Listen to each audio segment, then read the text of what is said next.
नमस्कार, मी आकाश झालटे. Marathi one news चॅनलवर आपले हार्दिक स्वागत आहे. चला तर पाहूया आजच्या काही ठळक घडामोडी.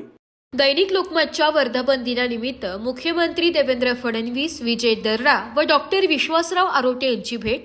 दैनिक लोकमत नागपूरच्या वर्धापन दिनानिमित्ताने राज्याचे लोकप्रिय मुख्यमंत्री माननीय देवेंद्र फडणवीस, माजी खासदार तथा लोकमतचे मालक विजय बापू दर्डा, माननीय सत्यजित दादा तांबे आणि महाराष्ट्र राज्य पत्रकार संघाचे राज्य सरचिटणीस व दैनिक समर्थ गावकरीचे संपादक डॉक्टर विश्वासराव आरोटे यांची विशेष सदिच्छा भेट झाली.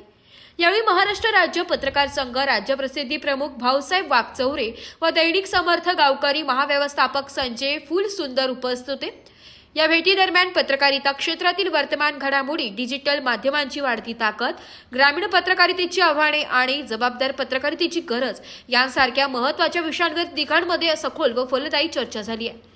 लोकमतच्या वर्धापन दिनानिमित्त मुख्यमंत्री फडणवीस यांनी संपूर्ण टीमचे मनपूर्वक अभिनंदन करत महाराष्ट्राच्या प्रगतीमध्ये लोकमत समूहाने निभावलेली भूमिका अधोरेखित केली आहे. तर विजय दर्रा यांनी ग्रामीण व शहरी पत्रकारिता जोडणाऱ्या कामातून समाज घडविण्याचे आवाहन केले. डॉक्टर विश्वासराव आरोटे यांनीही ग्रामीण भागातील पत्रकारांना भेडसावणाऱ्या अडचणी, सत्याधारित बातमीची गरज व समाजाभिमुख पत्रकारितेची दिशा यावर महत्त्वपूर्ण मुद्दे मांडले. कार्यक्रमाच्या वातावरणात परस्पर शुभेच्छा, संवाद आणि पत्रकारितेच्या उज्ज्वल भविष्यासाठी नव्या संकल्पांची घोषणा करण्यात आली आहे. तर या होत्या आजच्या काही ठळक घडामोडी. उद्या पुन्हा भेटू याच ठिकाणी. धन्यवाद.